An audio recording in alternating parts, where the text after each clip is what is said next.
Content d'être ici? C'est beau. Euh, bon, c'est la fête des mères et je m'en excuse pour les mères parce que j'ai été négligent. Je n'ai pas fait de message pour la fête des mères comme telle. Je vais continuer. Je suis sûr que vous allez me pardonner là-dessus. Alors, moi, ce que j'aimerais, c'est continuer sur les récompenses au ciel. On est déjà au 3e message. Mon fils, quand il m'a vu préparer ça, il m'a dit, « T'as donc bien des choses à dire là-dessus. » C'est long.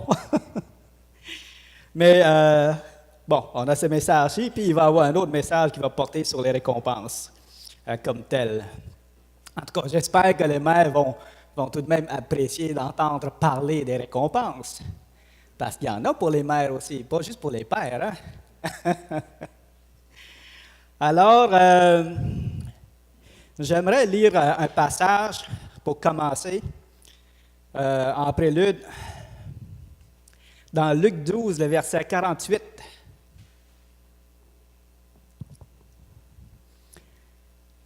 Ça dit ceci, on demandera beaucoup à celui à qui on a beaucoup donné, et on exigera davantage de celui à qui l'on a beaucoup confié.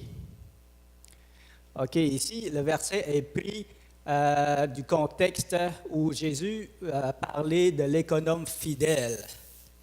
Mais je voulais quand même le citer d'entrée de jeu parce que ça va s'appliquer également dans une des paraboles que nous allons voir ensemble, qui est la parabole des talents, où Dieu va confier plus à une personne et moins à l'autre, et ainsi de suite, chacun selon sa capacité. Alors, la dernière fois, on a vu, juste pour vous rappeler de ce qu'on a vu, la dernière fois, on a vu 2 principes importants. La première, c'était une grande œuvre ou un grand ministère n'égale pas nécessairement une grande récompense. On a vu ça, on a expliqué, on a donné des exemples.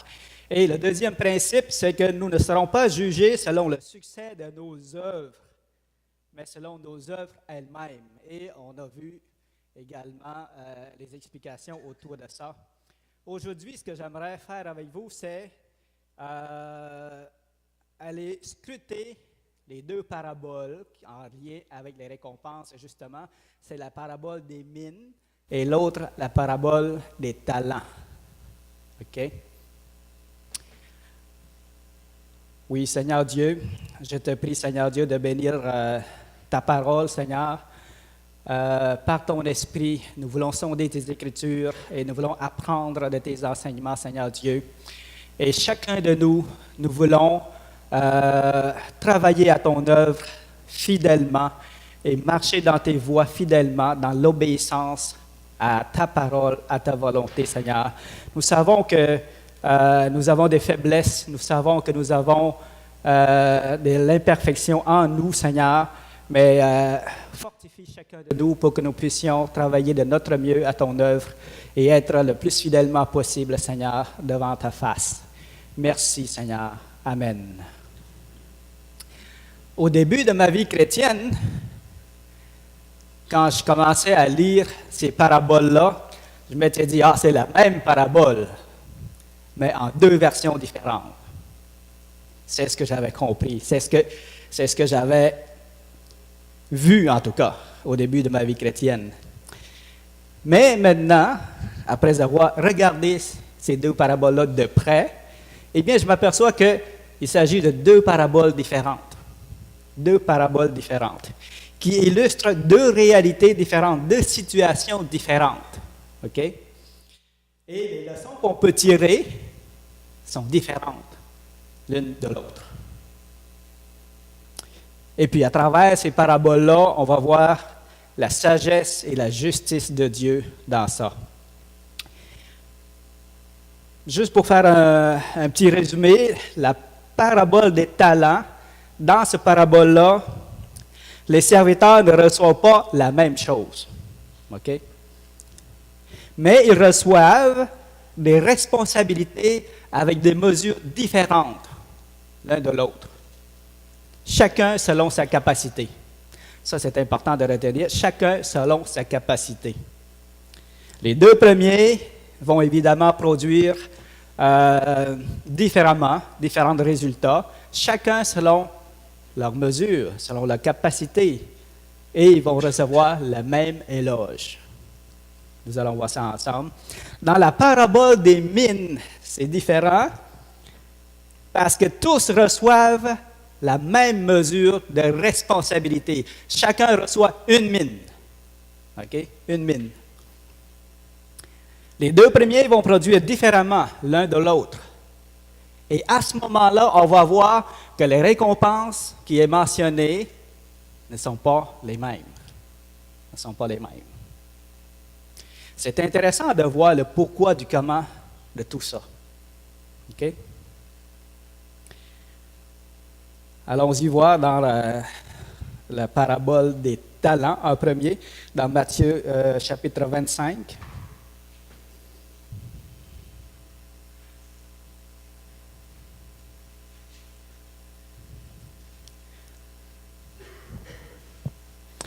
OK, Matthieu 25.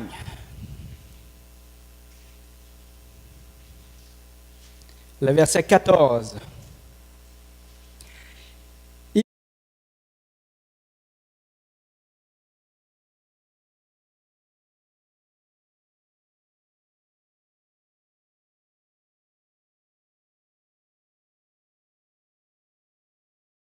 Et leur remit ses biens. Il donna 5 talents à l'un, 2 à l'autre et 1 au troisième. Chacun selon sa capacité est parti. Alors ici, il a remis chacun selon sa capacité. Le premier était capable de faire valoir 5 talents. Il en a donc reçu 5. Le deuxième était capable de faire valoir ou de prendre la responsabilité de 2 talents. Donc, le Seigneur en a donné 2 à celui-là. Le troisième avait la capacité d'être responsable d'1 talent. Donc, le Seigneur lui en a donné 1 talent. À chacun selon la mesure, selon sa capacité qu'il peut avoir. Et en cela, on voit la justice de Dieu, on voit la sagesse de Dieu dans ça.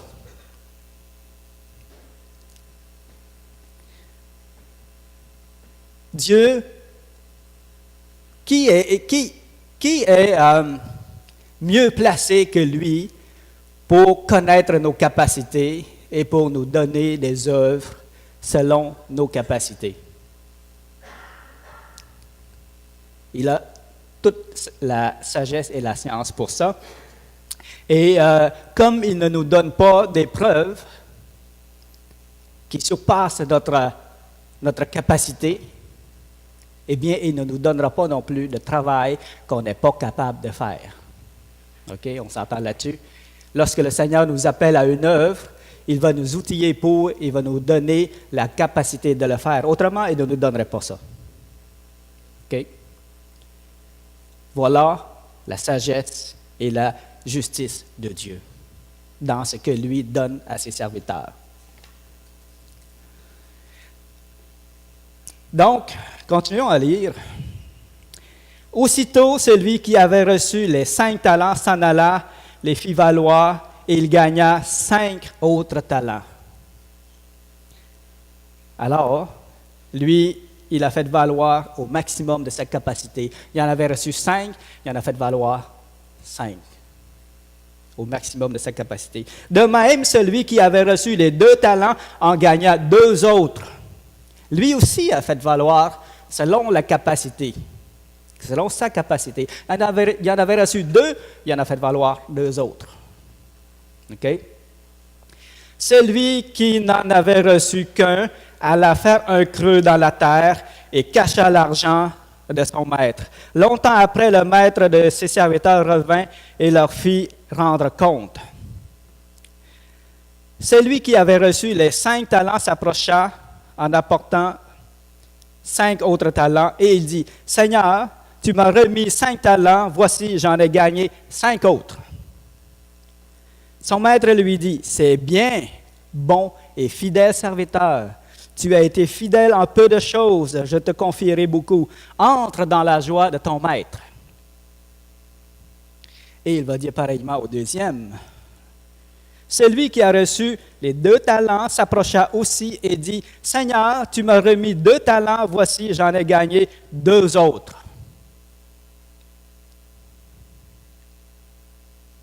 Son maître lui dit, « C'est bien, bon et fidèle serviteur, tu as été fidèle en peu de choses, je te confierai beaucoup.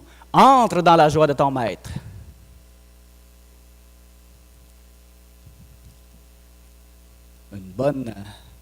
Un bon éloge que le Seigneur a fait à ses 2 serviteurs. Le même éloge, il l'a fait aux 2. La récompense n'est pas précisée ici, mais on sait que c'est le même éloge qu'ils ont reçu. Alors, que vous en sommes? Vont-ils recevoir la même récompense?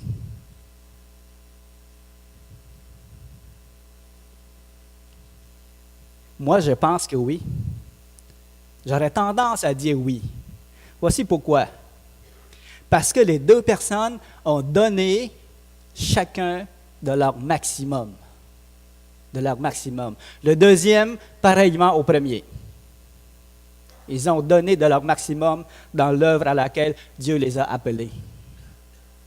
Ce qui est différent, c'est que l'un a reçu plus de capacité que l'autre, donc il a reçu plus de talent, donc il en a produit plus. Ça, c'est différent. Mais ce qui est pareil, c'est que chacun a reçu selon sa capacité et chacun a donné de son maximum dans l'œuvre à laquelle Dieu les a appelés, et chacun a produit le max de sa capacité. Lui qui en a reçu 5, en a fait valoir 5, parce qu'il a été, selon sa capacité, il était capable de prendre cette responsabilité de 5 talents. Lui qui en a reçu 2, en a fait valoir 2, selon le maximum de sa capacité également. Son maximum, c'est 2, lui. C'était 2. OK? Étant donné que les 2 ont donné de leur maximum pareillement l'un comme l'autre, il est plausible de croire qu'ils auront les mêmes récompenses. Vous allez me dire, c'est injuste. Seigneur, lui, il en a gagné 5. L'autre a gagné seulement 2. Et tu leur donnerais les mêmes récompenses. C'est injuste. Nous, on regarde à ce qui frappe le regard. OK? Si vous trouvez cela injuste, attendez qu'on arrive dans la parabole des ouvriers loués à différentes heures. Cela vous surprendra encore davantage. OK? La justice de Dieu, c'est quoi? La justice de Dieu n'est pas humaine, ni sa sagesse non plus. Voici ce que je suggère. La justice de Dieu, premièrement, il est juste que Dieu confie des œuvres à chacun selon sa capacité. Vrai ou faux? Vrai. S'il n'en était pas ainsi, Dieu ne serait ni sage ni juste. Il serait comme un homme normal, qui à l'aveuglette confie des travaux à quelqu'un puis n'évalue pas sa capacité. Mais Dieu, c'est pas ça. Il est juste et sage que Dieu confie des œuvres à quelqu'un ou à chacun selon sa capacité. Ça, c'est la première chose. Deuxième chose, il est juste que 2 personnes faisant son maximum, produisant chacun selon sa capacité, reçoivent le même éloge et par conséquent, les mêmes récompenses. Ça, c'est la justice de Dieu. Même si différentes capacités signifient différents résultats. Okay? Puis Dieu apprécie les résultats. Ce n'est pas que Dieu n'apprécie pas les résultats, mais la valeur de nos œuvres n'est pas mesurée à cela, n'est pas mesurée selon les succès comme tels de nos œuvres, mais selon l'effort, selon le zèle, selon la fidélité, la persévérance, et ainsi de suite, tout ce qu'on avait dit dans les messages avant. La valeur de nos œuvres est mesurée selon ça. Hein, vous vous souvenez, une œuvre faite en bois, en foin, en chaume, en or, en argent, en pierres précieuses, on l'avait vu. Laissez-moi vous poser une question. pourquoi celui qui a moins de capacité serait-il désavantagé par rapport à celui qui a plus de capacité? S'il a donné de son maximum comme l'autre, ne devrait-il pas recevoir la même récompense que l'autre? Pourquoi celui qui a moins de capacité serait-il désavantagé par rapport à celui qui en a plus? N'oublions pas une chose, Dieu est le défenseur des faibles. Il est le défenseur des démunis, de ceux qui n'ont pas beaucoup de capacité, justement.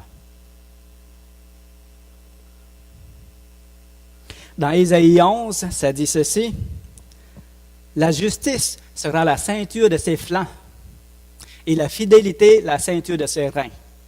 Il ne jugera point selon l'apparence, il ne prononcera pas sur un oui-dire, mais il jugera les pauvres avec équité, et il prononcera avec droiture sur les malheureux de la terre. » Voyez-vous? Il ne juge pas selon les apparences. Sa justice va s'exercer dans les domaines où l'homme ne voit pas ou n'a pas conscience.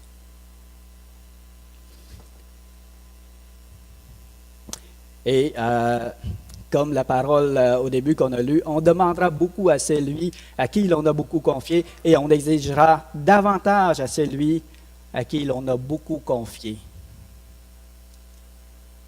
Lui qui a reçu 5, le Seigneur s'attendait à ce qu'il donne son maximum et à ce qu'il en fasse 5. Dieu n'exige pas du deuxième qu'il en fasse 5. Il était capable d'en faire 2. C'était sa capacité maximum, 2. OK? En réalité, les talents gagnés ici, dans cette parabole-là, symbolisent la fidélité et la vaillance des deux personnes. Ils ont été fidèles et vaillants au même degré l'un et l'autre. Ils ont été fidèles et vaillants au même degré l'un et l'autre pour produire chacun selon leur capacité, 5 et 2. OK? Je vous dirais que la parabole des ouvriers loués à différentes heures va encore plus loin que ça. Il va dire, lui, il a travaillé plus, lui, il en a travaillé moins, mais je donne la même récompense aux deux. Et il y a une raison à cela. Nous allons voir pourquoi dans un prochain message. Pour l'instant, continuons notre lecture. Au verset 24, « Celui qui n'avait reçu qu'un talent s'approcha ensuite et dit, « Seigneur, je savais que tu es un homme dur, qui moissonne où tu n'as pas semé et qui amasse où tu n'as pas vanné. J'ai eu peur et je suis allé cacher ton talent dans la terre. Voici, prends ce qui est à toi. » Wow! Son maître lui répondit, « Serviteur méchant et paresseux. » J'aimerais souligner le mot paresseux ici parce qu'on va y revenir tantôt. « Serviteur méchant et paresseux, tu savais que je moissonne où je n'ai pas semé et que j'amasse où je n'ai pas vanné. Il te fallait donc remettre mon argent au banquier et à mon retour, j'aurais retiré ce qui est à moi avec un intérêt. » OK?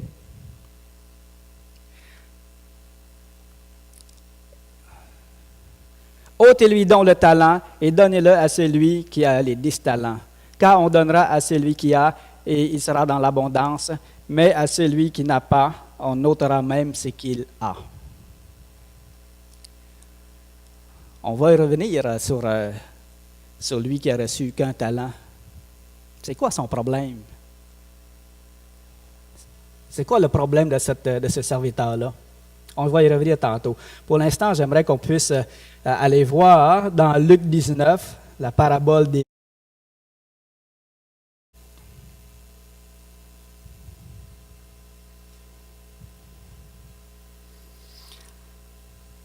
Alors, parabole des mines, dans Luc 19, le verset 12.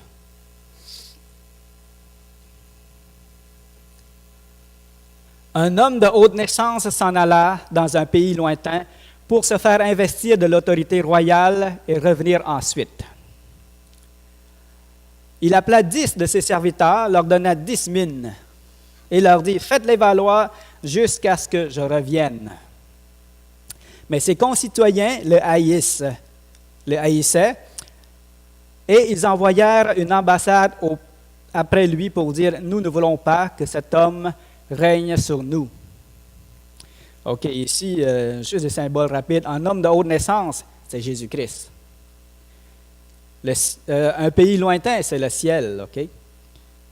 Pour se faire investir de l'autorité royale, eh bien, il règne, il est à la droite de Dieu comme tel, et il reçoit l'autorité du Père.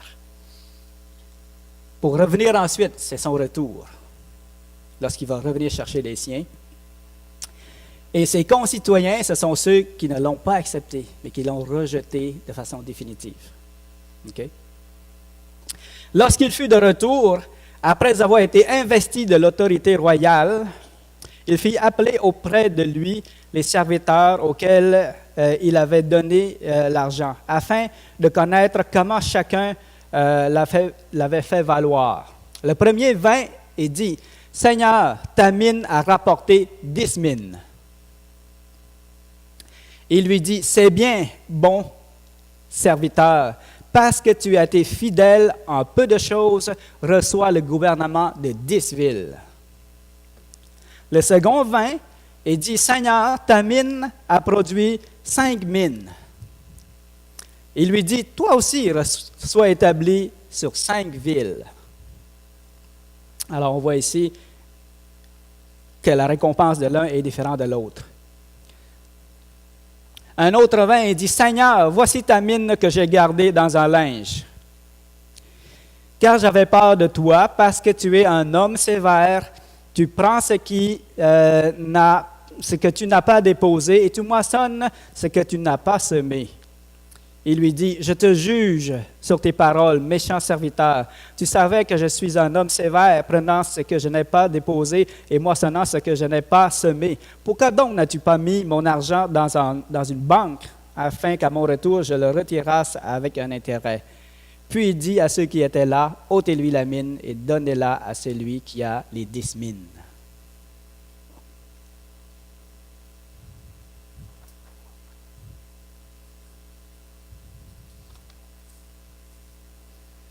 Alors ici, on voit que tous ont reçu une mine. À la différence de la parabole des talents, les 10 ont reçu la même mesure de responsabilité. Okay? On peut donc dire qu'ils ont la même capacité. La même capacité. Parce que Dieu ne déroge pas de cela. Il dit, à chacun selon sa capacité dans la parabole des talents. Et donc, ça s'applique aussi dans cette parabole et ça s'applique en général.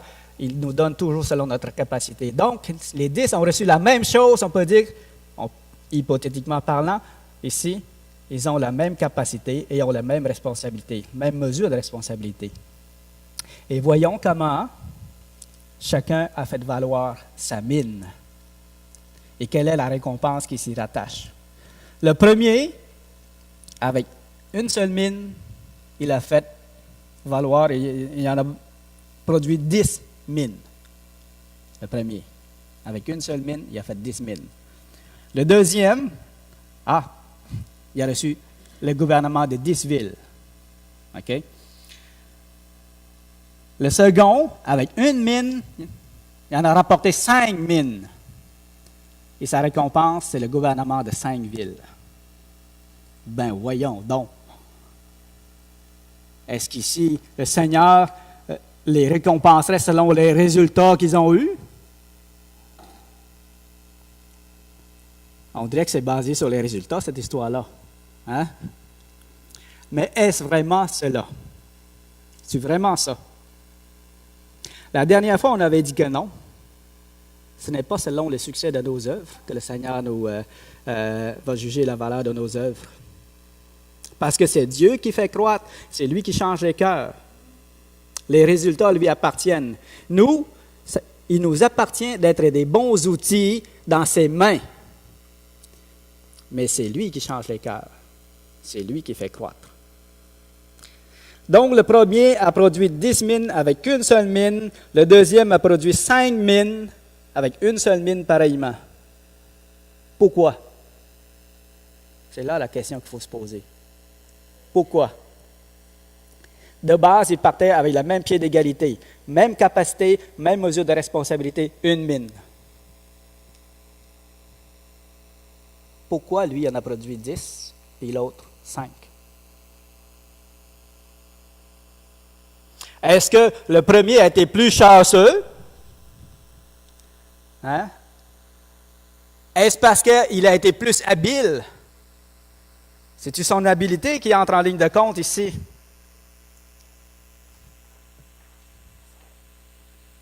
Est-ce que Dieu récompenserait quelqu'un en fonction des chances qu'il a? Non. Est-ce qu'il récompenserait quelqu'un sur la base de son habileté? Lui, avec la même œuvre, il a été plus habile, donc il a produit plus. Puis l'autre, ben, non. Il n'a pas été autant habile. Donc, il en a fait moins. C'est-tu vraiment ça? Qu'est-ce que ça dit dans la parole? C'est quoi l'éloge que Jésus leur a fait ou que le Maître a fait? C'est ça. Est-ce qu'il a dit, c'est bien, bon et habile serviteur, parce que tu as été habile en peu de choses, je te donnerai beaucoup? C'est-tu ça qu'il a dit? Non. Dans le parabole des talents, ça, puis dans le parabole des mines, est-ce qu'il a dit, c'est bien, bon serviteur, parce que tu as été habile en peu de choses, parce que tu as été habile à faire valoir 10 mines, voici, je te donne le gouvernement de 10 villes. Est-ce qu'il parle d'habileté ici? Non. Mais il dit, c'est bien, bon et fidèle serviteur, parce que tu as été fidèle en peu de choses, je te confierai beaucoup. Il a dit ça dans les deux paraboles.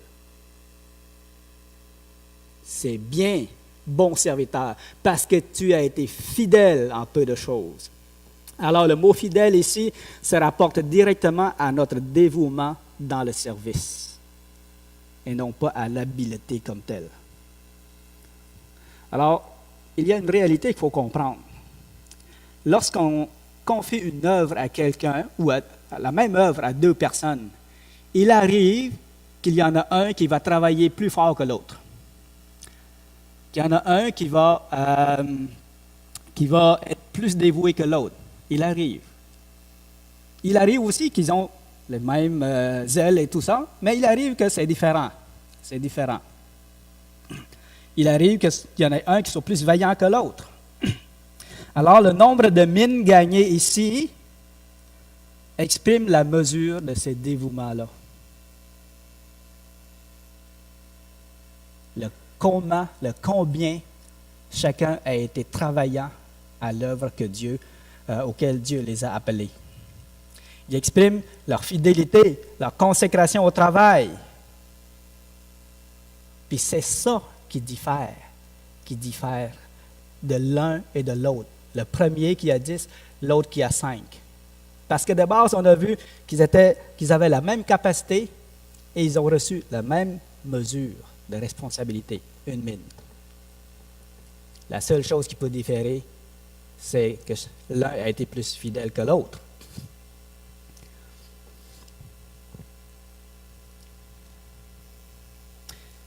Alors, pareillement ici, dans la parabole des mines, les mines gagnées symbolisent la fidélité et la vaillance, comme on a dit. Vaillance entre guillemets, je pense que le mot n'existe pas, là. En tout cas, vous me comprenez. Puis, ayant reçu la même capacité et la même mesure de responsabilité, ils n'ont pas été fidèles ou vaillants au même degré l'un que l'autre. Avec une mine, l'un a fait valoir 10, l'autre a fait valoir 5. On en a rapporté 5. Et la récompense de l'un est plus grande que celle de l'autre. OK?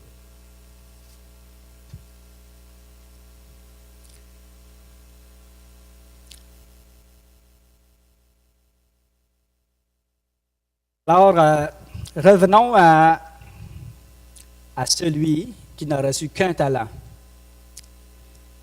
Puis à celui qui n'a pas fait valoir sa mine. C'est quoi son problème? C'est quoi leur problème? Est-ce qu'ils ont eu un manque de chance? Ou d'habileté peut-être? C'est quoi que le Seigneur leur a dit? En tout cas, oui, paresseux. Hein? Paresseux. Serviteurs méchants et paresseux. Ça veut dire qu'ils n'ont pas travaillé, ils n'ont pas travaillé du tout à l'œuvre de Dieu. Ils n'ont même pas essayé. Il y en a un qui a fait un trou dans la terre, ils ont mis le talent dans la terre pour que ce soit bien en sécurité.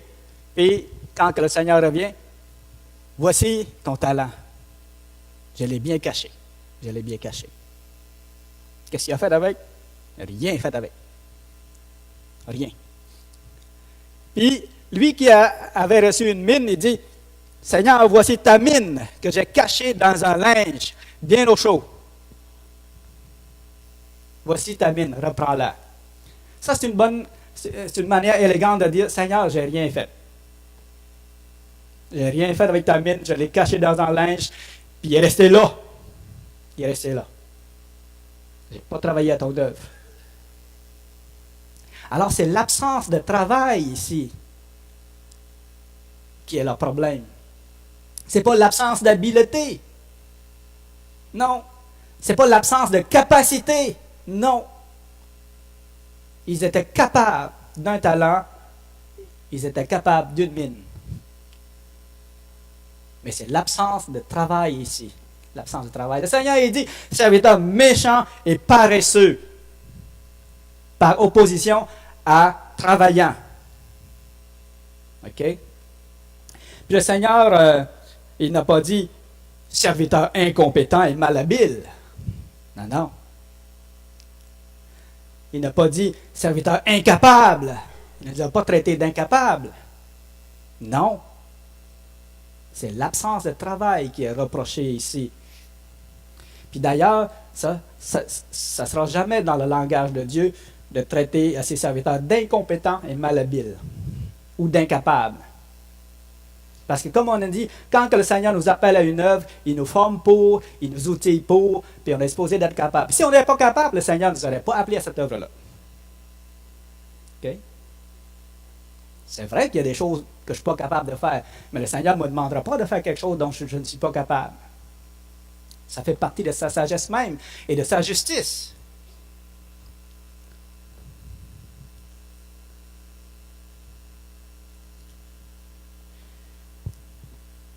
Donc, ici, il n'y a pas d'excuse.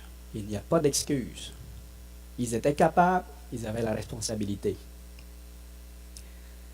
Au minimum, ce que le Seigneur a dit, dans l'un comme dans l'autre, ils auraient dû mettre leur mine ou leur talent dans une banque pour le faire fructifier, pour, à son retour, qu'il puisse retirer sa mine ou son talent avec un intérêt. C'est curieux, ce petit bout de ce verset-là, parce que ça ne s'applique pas à toutes les situations. Par exemple, si on dit que la mine ou le talent représente un don spirituel, vous ne pouvez pas mettre le don spirituel dans une banque. OK? Moi, je ne vois pas comment on peut faire ça. Si vous avez la recette, dites-moi-le. Hein? Mais par contre, si on parle d'une œuvre, peut-être qu'on peut faire quelque chose avec l'œuvre. Peut-être qu'on peut faire participer les autres. Ou qu'on peut déléguer l'œuvre. Là, je dis peut-être. J'essaie de comprendre comment on peut appliquer ça dans le cadre d'une œuvre quelconque. OK? Donc, si on délègue à un autre, de façon à ce que les autres fassent cette œuvre-là, que l'œuvre de Dieu s'accomplisse quand même à travers ces gens-là, est-ce que c'est bien ça que le Seigneur veut dire? Possible, difficile à dire, mais vous savez, mettre une mine dans une banque ou un talent dans une banque, ça nécessite quand même du travail. Il faut aller à la banque, il faut rencontrer le banquier, il déposer la mine, le talent, faire un suivi sur ce que ça génère comme intérêt, puis si ça ne rapporte pas assez, eh bien, on change de banque. Ça nécessite un certain travail quand même. Si quelqu'un délègue une œuvre à un autre, il faut qu'il lui explique quoi faire, il faut qu'il lui montre comment faire, et ainsi de suite, puis faire un suivi sur le fait que est-ce que ça va être fait, et ainsi de suite. Et au final, il travaille dans l'œuvre de Dieu, quand même. Quand même. Mais c'est difficile à dire dans ce cas-là. Une application facile, c'est si on parle de l'argent que l'on a, de l'argent qu'on a. Comme ce matin, vous avez fait des dons à l'Assemblée. Alors, avec l'argent, on peut investir dans l'œuvre de Dieu, dans une œuvre de missionnaire, par exemple, dans une œuvre d'un pasteur ou un serviteur quelconque, ou même un ministère quelconque. Alors, on peut investir. Et savez-vous quoi? Lorsqu'on investit dans une œuvre de missionnaire, lorsque vous investissez dans une œuvre de missionnaire, vous recevrez une récompense de missionnaire, selon la mesure de votre investissement. Okay? Puis j'aimerais aller lire, à cet égard-là, j'aimerais aller lire dans Matthieu 10, le verset 40.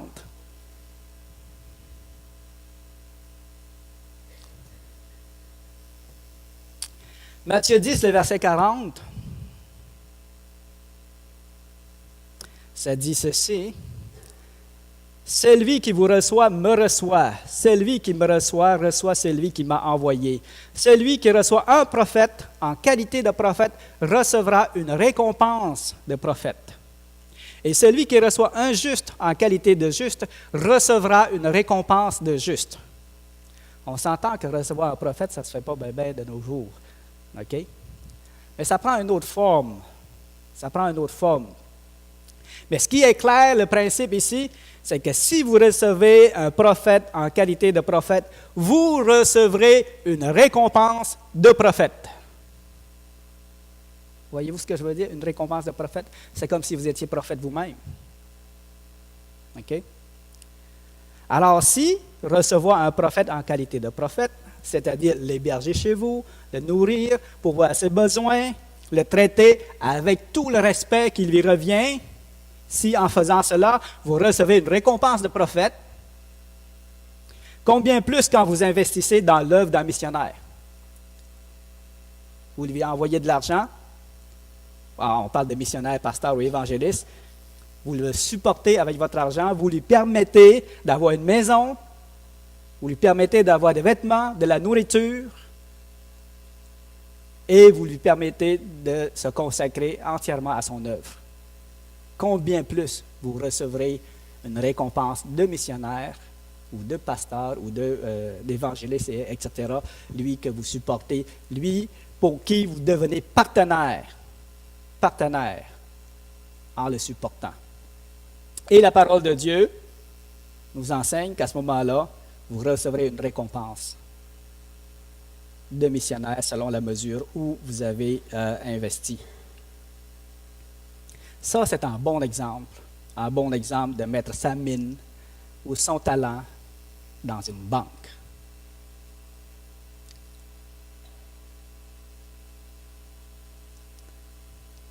Puis ça fait porter des fruits. Ça fait porter des fruits pour l'œuvre de Dieu. Alors, ça s'applique bien, dans ce cas-ci, de mettre son talent dans une banque, là, ça s'applique bien à l'argent comme tel.